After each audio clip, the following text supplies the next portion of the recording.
তারা দুনিয়াতে কথা বলেছিলেন। তো গত জুমা আমি শুরু করেছিলাম কিন্তু শেষ করতে পারি না। হযরতে ঈসা আলাইহিস সালামকে আল্লাহ তাআলা 5টি মুজিজা দান করেছেন। কয়টি মুজিজা ভাই?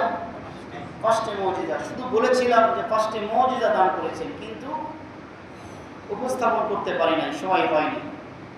তো ইনশাআল্লাহ আজকে এই 5টি মুজিজা আল্লাহ তাআলা হযরতে ঈসা আলাইহিস সালামকে দান করেছেন, কি মুজিজা এটা আপনাদের সামনে উপস্থাপন করব।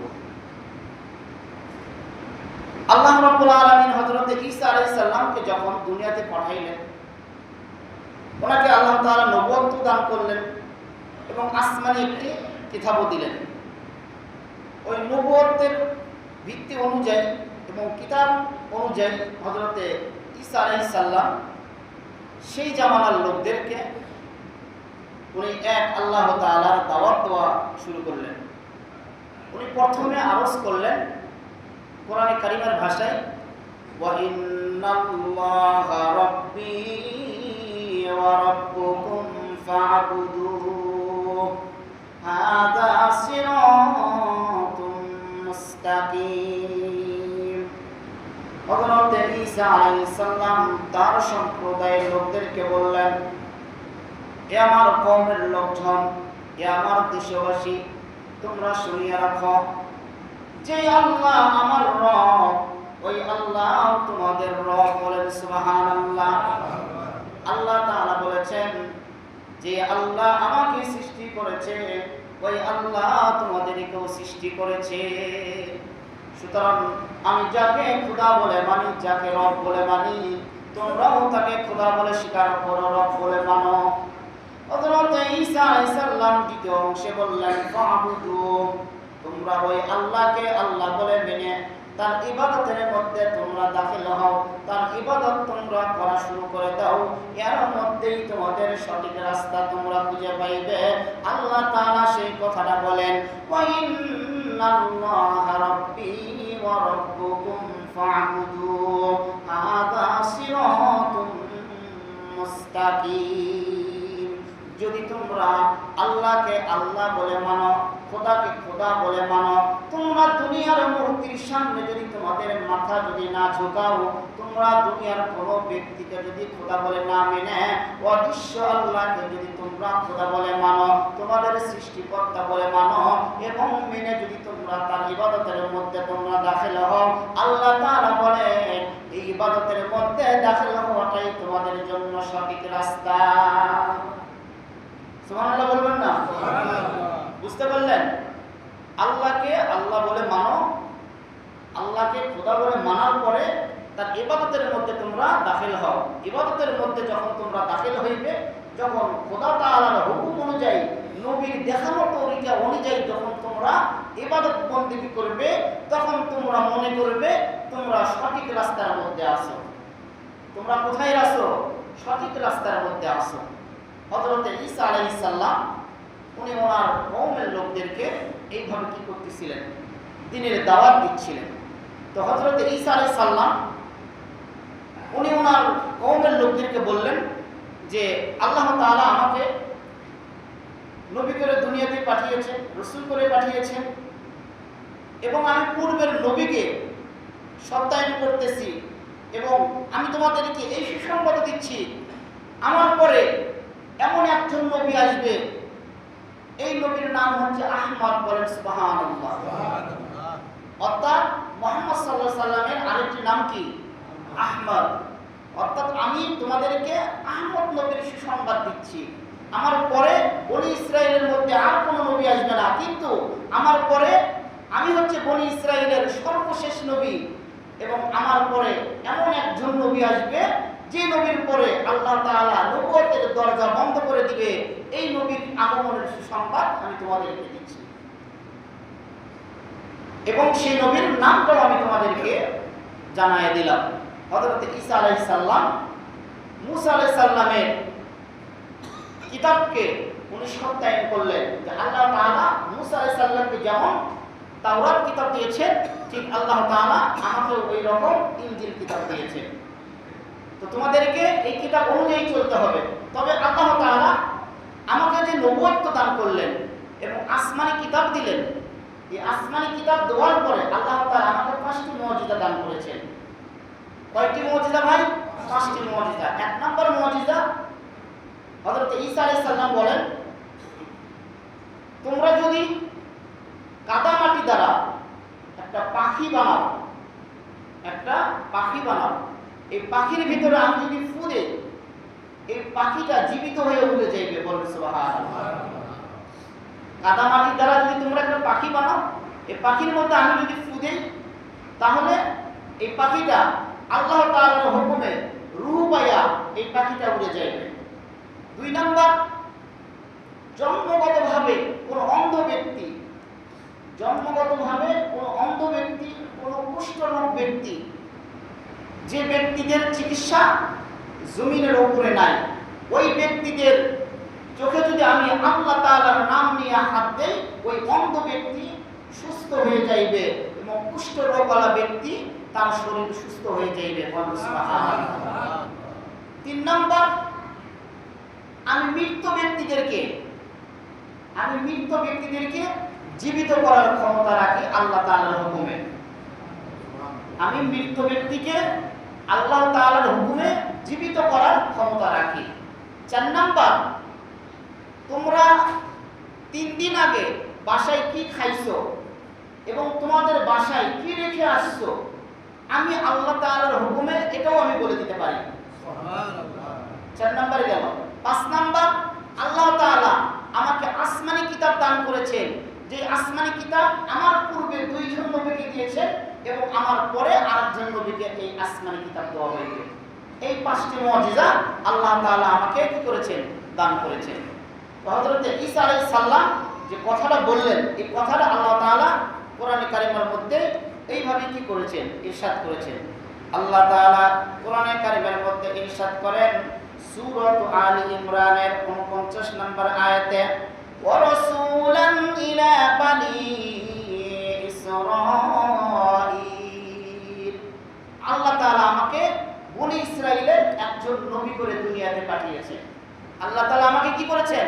উনি প্রথমে দাওয়াত দিচ্ছেন যে আমি দুনিয়ার কোনো সাধারণ ব্যক্তি না, আল্লাহ তাআলা আমাকে দুনিয়াতে বনি ইসরাইলের একজন নবী করে আল্লাহ তাআলা আমাকে দুনিয়াতে পাঠিয়েছেন। আন্নী কদ জিতুকুম বিআয়াতিম মির রাব্বিকুম, আল্লাহ তাআলা আমাকে বনি ইসরাইলের নবী করে পাঠাইলেন। ওই আল্লাহ তাআলা আমাকে কিছু মুজিজা দান করেছেন। কি রকম মুজিজা? হযরত ঈসা আলাইহিস সালাম বলেন, আন্নী আখলুকু লাকুম মিনাত তিনি কাহাইআতিত তায়রি ফাআনফুখু ফীহি ফায়াকুনু তায়রাম বিইজনিল্লাহ। হযরত ঈসা আলাইহিস সালাম বলেন, আন্নী আখলুকু লাকুম মিনাত তিনি, যদি তোমরা কাদা মাটি দিয়া একটা পাখি তোমরা তৈরি করো, কাহাইআতিত তায়রি, দেখতে মনে হবে একটা পাখির আকৃতি, ফাআনফুখু ফীহি, যখন আমি তার মধ্যে ফু দিব, ফায়াকুনু তায়রাম বিইজনিল্লাহ, তখন সেই পাখিটা হয়ে যাইবে আল্লাহ তাআলার হুকুমে রূপপ্রাপ্ত জীবনওয়ালা পাখির মতো হয়ে যাইবে, অর্থাৎ জীবনওয়ালা পাখি হয়ে যাইবে বিইজনিল্লাহ, কার হুকুমে? এটাও বোঝেন না আপনারা?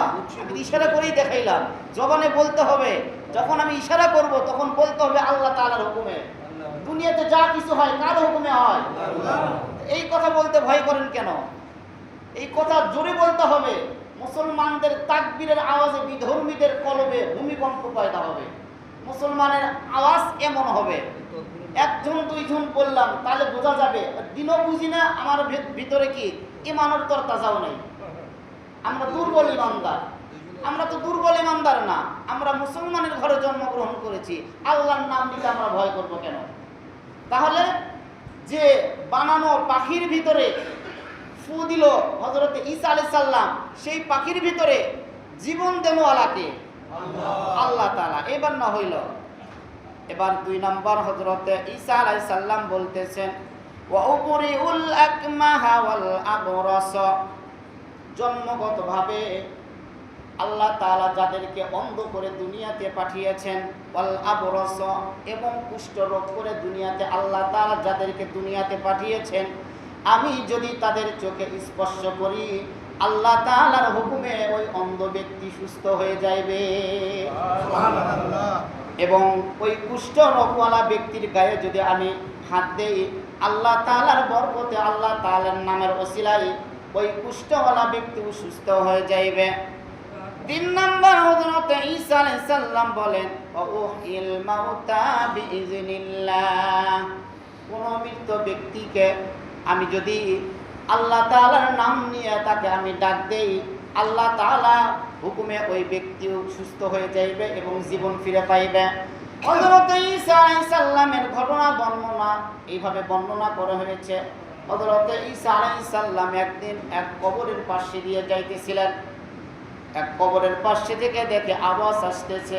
কবরের পাশে গিয়ে দেখে একজন বৃদ্ধ মহিলা, বয়স্ক মহিলা কবরের পাশে শুয়ে থেকে কান্না করতেছেন। হযরত ঈসা আলাইহিস সালামকে জিজ্ঞাসা করলেন, মা, আপনি কেন কান্না করতেছেন এই কবরের পাশে শুয়ে থেকে? ওই বৃদ্ধ মহিলা বললেন, আমি কান্না এই জন্য করি, এই কবরে শুয়ে আছে আমার একমাত্র কন্যা সন্তান। আল্লাহ তাআলা আমাকে একটি সন্তান দান করেছিলেন, কিন্তু সেই সন্তানটা দুনিয়ার বুক ছেড়ে এই অন্ধকার কবরে শুয়ে আছে। আমি আমার সন্তানের শোকে এই কবরের পাশে শুয়ে থেকে কান্না করতেছি।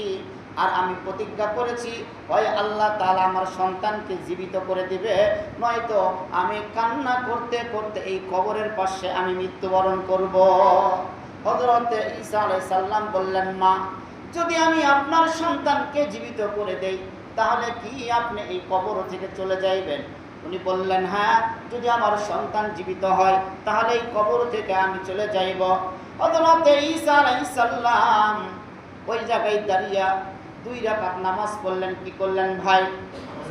হযরত ঈসা আলাইহিস সালাম নয়, যত নবী রাসূল দুনিয়াতে এসেছিলেন তাদের যা কিছু প্রয়োজন হয়েছিল, তারা সর্বপ্রথমে আল্লাহ তাআলার কাছে হাত তোলার পূর্বে তারা আল্লাহর দরবারে আগে 2 রাকাত নামাজ পড়তো। এই জন্য মুসলমান ভাই, আমরাও যেহেতু মানুষ, আমাদের যেহেতু দুনিয়াতে চলাফেরার ক্ষেত্রে অনেক যাবতীয় জিনিসের প্রয়োজন আছে, আমাদেরও অনেক হাজত আছে। যখন আমাদের কোনো হাজত সামনে চলে আসবে, আমরা নবী রাসূলদের সুন্নাত পালনার্থে আমরা ওযু করে 2 রাকাত নামাজ পড়ব, এরপরে আল্লাহর দরবারে ফরিয়াদ করব। আল্লাহ তাআলা বলেন, বান্দা, যখন তোমরা মাথা নত করে আমার সামনে সিজদা করো, আমি আল্লাহ তোমাদের এই সিজদাকে আমি কবুল করিয়ে নেই। এই অবস্থায় যদি কোনো বান্দা আমার দরবারে ফরিয়াদ করে, আমি আল্লাহ ওই বান্দার ফরিয়াদ কখনো ফিরিয়ে দেই না। তবে আমি আল্লাহ যখন উপযুক্ত মনে করব আমার বান্দার চাওয়া, আমার বান্দার আশা, আমার বান্দার দোয়া, তখন আমি পুরা করিয়ে দিব। মানুষ হয়তো মনে করে যে আমি আল্লাহর কাছে এত চাইতেছি, আল্লাহ আমাকে দিচ্ছে না কেন? আল্লাহ আমাকে দিচ্ছে না কেন? কিন্তু আল্লাহ দিচ্ছে না এই জন্য আল্লাহ তোমার দোয়া কবুল করে। কিন্তু আল্লাহ দিবি কখন? যখন আল্লাহ তোমাকে দেওয়া উপযুক্ত মনে করবে। যখন আল্লাহ তাআলা আমাকে দেওয়ার উপযুক্ত মনে করবে, তখনই আল্লাহ তাআলা আমার চাওয়া পূরণ করবে। আমি চাইলাম, সঙ্গে সঙ্গেই যদি আল্লাহ তাআলা দেয়, তাহলে তো আল্লাহর কাছে আমরা আর কি করবো না? চাইবো না। এই জন্য আল্লাহ তাআলা বান্দার দোয়া কবুল করে। হ্যাঁ, আল্লাহ তাআলা যদি এই জগতে না দেয়, তাহলে মনে রাখবেন আল্লাহ তাআলা আপনার ভালোর জন্য ওই চাওয়াটা আল্লাহ তাআলা আপনার আখিরাতের জন্য নির্ধারণ করে রেখেছে। এই জন্য কখনোই হতাশ হওয়া চলবে না। তো হযরত ঈসা আলাইহিস সালাম 2 রাকাত নামাজ পড়লেন। 2 রাকাত নামাজ পড়ার পরে হযরত ঈসা আলাইহিস সালাম আল্লাহ তাআলার দরবারে দোয়া করলেন, আল্লাহ, এই মহিলার সন্তানকে আপনি সুস্থ করিয়ে দেন, জীবিত করিয়ে দেন। আল্লাহ তাআলা বললেন, ওগো আমার পয়গম্বর, ওই কবরের পাশে দাঁড়িয়ে আপনি শুধু বলবেন, কুম বিইজনিল্লাহ। হযরত ঈসা আলাইহিস সালাম ওই বৃদ্ধ মহিলার সন্তানের কবরের পাশে গিয়ে বললেন, কুম বিইজনিল্লাহ। যখন প্রথমবার বললেন কুম বিইজনিল্লাহ, কবরের ভিতরে বিশাল একটি আওয়াজ হইল। দ্বিতীয়বার কুম বিইজনিল্লাহ বললেন, তৃতীয়বার কুম বিইজনিল্লাহ বললেন। তৃতীয়বার যখন কুম বিইজনিল্লাহ বললেন, তখন কবর থেকে ওই মৃত মহিলা জীবিত হইয়া উপরে উঠে চলে আসলো। বলেন সুবহানাল্লাহ। হযরত ঈসা আলাইহিস সালাম বললেন, তুমি দেরি করলে কেন? ওই মহিলা এবার উত্তর দিচ্ছে, যখন আপনি কুম বিইজনিল্লাহ প্রথমবার বলেছিলেন, তখন কবরের ভিতরে বিকট একটি শব্দ হয়। এই শব্দের কারণে আমার শরীরের অঙ্গ প্রত্যঙ্গ যা কিছু মাটি হয়েছিল, আমার হাড় হুড় যখন সব কিছু ছিন্ন বিচ্ছিন্ন হয়ে গিয়েছিল, যখন আপনি কুম বিইজনিল্লাহ বলে আওয়াজ দিয়েছিলেন, তখন আমার এলোমেলো হাড়গুলো সবগুলো একত্রিত হয়ে যায়। কার হুকুমে? আল্লাহ তাআলার হুকুমে। 2 নম্বর, যখন আপনি আওয়াজ দিলেন, তখন আল্লাহ তাআলা আমাকে একজন ফেরেশতা আমার নিকটে পাঠাইলেন। ওই ফেরেশতা এসে আমার শরীরে ফু দিলেন। ফু দেওয়ার পরে আমি তখন জীবন ফিরিতে পাই। আমি তখন আমার জীবন ফিরিয়ে পাই। কার হুকুমে? আল্লাহ তাআলার হুকুমে। 3 নাম্বার, যখন আপনি কুম বিইজনিল্লাহ বলেছিলেন, তখন কবরটা ফেটে আমি জমিনের উপরে উঠে চলে আসিলাম। কার হুকুমে? আল্লাহ তাআলার হুকুমে। ওই মহিলা কবর থেকে ওঠার পরে তার মাকে বললেন, মা, তুমি কেন আমার জীবিত চাইলে? তুমি কেন দোয়া করলে আল্লাহ যেন আমাকে জীবিত করে দেয়?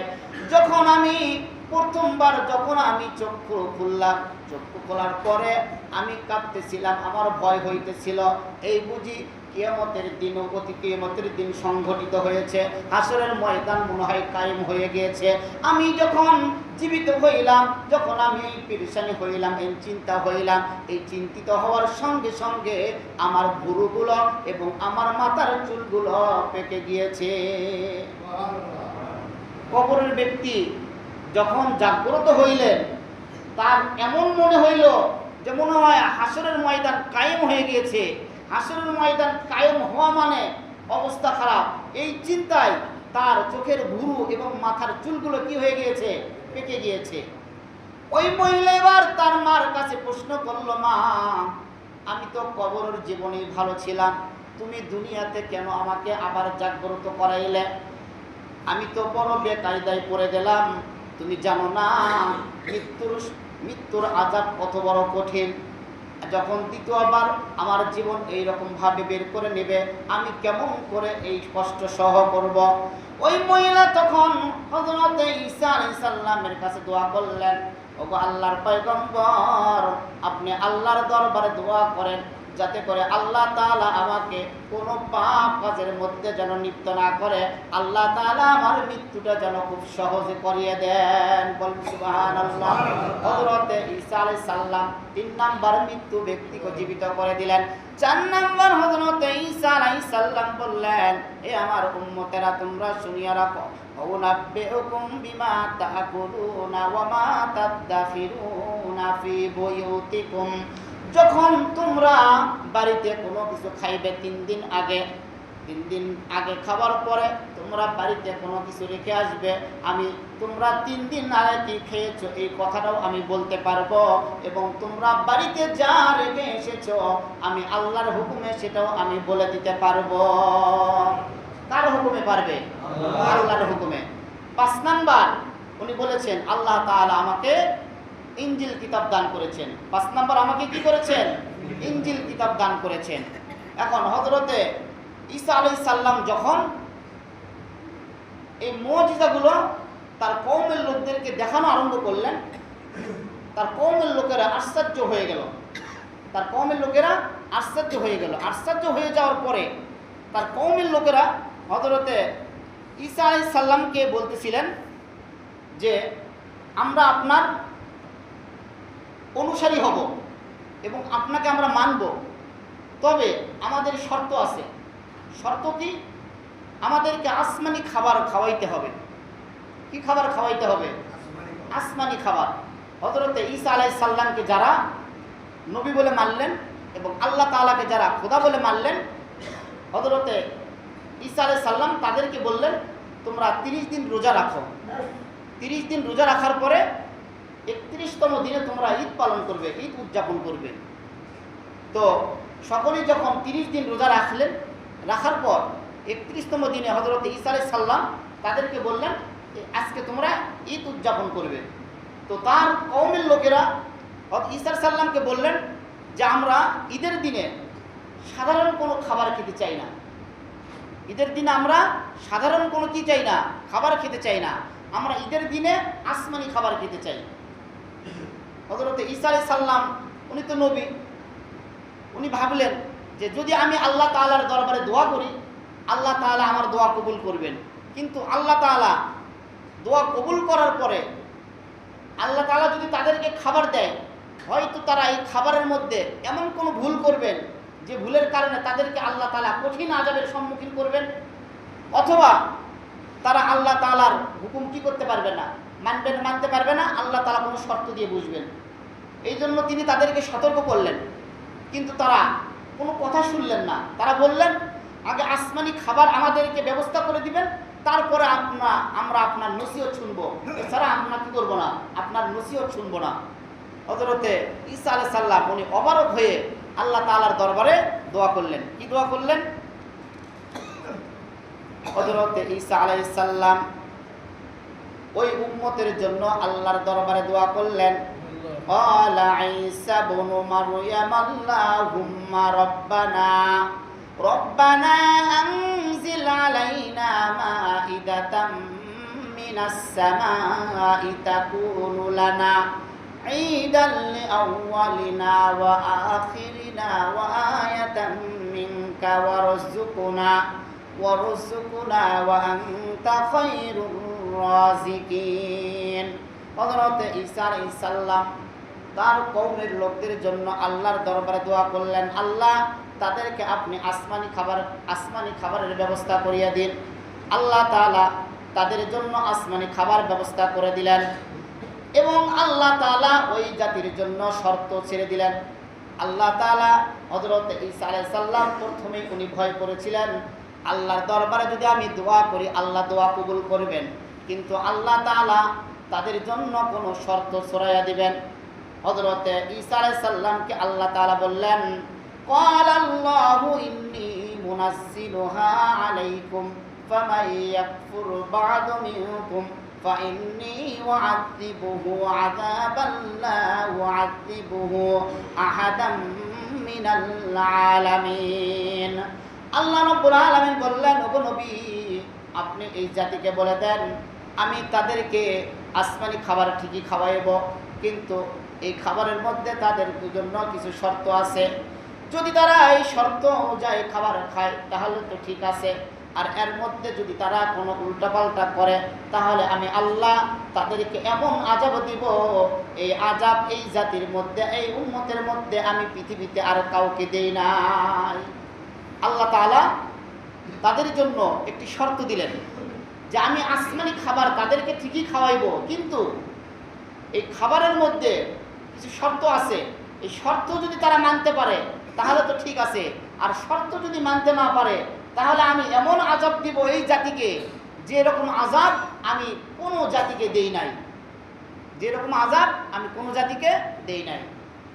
হযরত ঈসা আলাইহিস সালাম তখন তার ভাষায় বললেন, ফালাম্মা আহাসসা ঈসা মিনহুমুল কুফরা ক্বালা মান আনসারি ইলাল্লাহ ক্বালাল হাওয়ারিয়ুনা নাহনু আনসারুল্লাহ।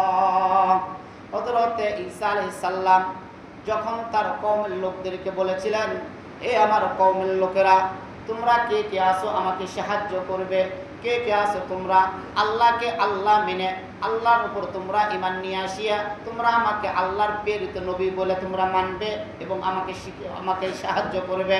তখন ক্বালাল হাওয়ারিয়ুনা নাহনু আনসারুল্লাহ, আল্লাহর নবীর আখিরি জামানার নবীর সাহাবীদেরকে বলা হয় সাহাবী, আল্লাহর নবীর সাথী সঙ্গীদেরকে বলা হয় সাহাবী। সাহাবী তাদেরকে বলা হয় যারা জীবিত অবস্থায় আল্লাহর রাসূলকে দেখেছেন এবং আল্লাহর রাসূলের উপর ঈমান নিয়ে এসেছেন এবং ঈমান অবস্থায় যারা মৃত্যুবরণ করেছেন তাদেরকেই সাহাবী বলা হয়। বলেন তো ভাই সাহাবী কাদেরকে বলা হয়? সাহাবী বলা হয় যারা জীবিত অবস্থায় আল্লাহর রাসূলকে দেখেছেন আল্লাহর রাসূলের উপর ঈমান নিয়ে আসিয়েছেন এবং ঈমান অবস্থায় যারা দুনিয়া থেকে বিদায় নিয়েছেন তাদেরকেই নবীর সাহাবী বলা হয়। আর হযরতে ঈসা আলাইহিস সালামের উম্মতের সাথীদেরকে বলা হয় হাওয়ারিয়িন। বলুন সুবহানাল্লাহ। নবীর সাথী সঙ্গীদেরকে বলা হয় সাহাবী, আর ঈসা আলাইহিস সালামের সাথী সঙ্গীদেরকে বলা হয় হাওয়ারিয়্যিন। এই হাওয়ারিয়্যির জন্য আল্লাহ রাব্বুল আলামিনের দরবারে হযরত ঈসা আলাইহিস সালাম দোয়া করলেন, আল্লাহ আমার এই উম্মতের জন্য আপনি আসমানি খাবারের ব্যবস্থা করে দেন। আল্লাহ তাআলা বললেন, নবীজি আপনি আসমানের দিকে তাকান, আমি খাবারের ব্যবস্থা করেছি। আল্লাহ রাব্বুল আলামিন দস্তরখানার উপর খাবার তৈরি করে দিয়েছেন এবং আরেকটি কাপড় দিয়ে আল্লাহ তাআলা খাবারটা ঢেকে দিয়েছেন। যখন আসমানি খাবার জমিনে অবতরণ করলো, জমিনে অবতরণ করার পরে হযরত ঈসা আলাইহিস সালাম এই হাওয়ারিয়িন সম্প্রদায়কে বলল, তোমরা এখান থেকে খানা খাও। তারা এবার ভয় পাইল যে হয়তো এই খাবারের মধ্যে কোনো কিছু থাকতে পারে। এই জন্য তারা বললেন, সর্বপ্রথম আগে আপনি এই খাবার খাবেন, তারপরে আমরা খাইব। হযরত ঈসা আলাইহিস সালাম ভাবলেন, আমি এই খাবার আগে খাইব না, কারণ আমি তো আল্লাহর দরবারে আমার জন্য খাবার চাইনি, আমি এই উম্মতের জন্য খাবার চেয়েছি। আর আল্লাহ তাআলা মানা না মানার শর্ত এই উম্মতের জন্য দিয়েছেন। এই জন্য হযরত ঈসা আলাইহিস সালাম উপস্থিত অনেক গরিব ব্যক্তি ছিল, অনেক অসহায় ব্যক্তি ছিল, অনেক ক্ষুধার্ত ব্যক্তি ছিল। যারা একটু টাকা পয়সাওয়ালা, যারা একটু বুদ্ধিমান, তারা খাইতে অস্বীকার করলো, বলল আগে আপনি খান। কিন্তু যারা ক্ষুধার্ত, যারা গরিব, যারা অসহায়, যারা রোগান্বিত, তাদেরকে হযরত ঈসা আলাইহিস সালাম বললেন, তোমরা এখান থেকে খানা খাও।